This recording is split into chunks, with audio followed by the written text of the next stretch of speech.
Goedemiddag, ik ben Ronald van Weer en we hebben hier vanuit het dorpshuis in Pijns het begin van de merken, of toen is het jong. En mij is vregen om even wat te vertellen in deze camera. Tot nu toe hebben we het hartstikke mooi en we hopen dat we dit weekend dat het examen blijven mooi.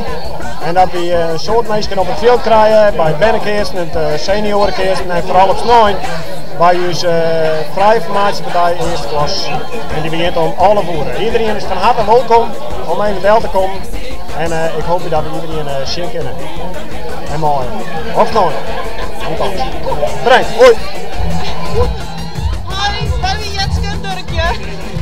En wij zitten hier in de merkencommissie en we vinden het super geslaagd. We vinden het hartstikke leuk dat iedereen zijn actief meedoet. Hele leuke Friese optredens, helemaal goed. Ja, en nou, meer weten we net in het eerst. En het is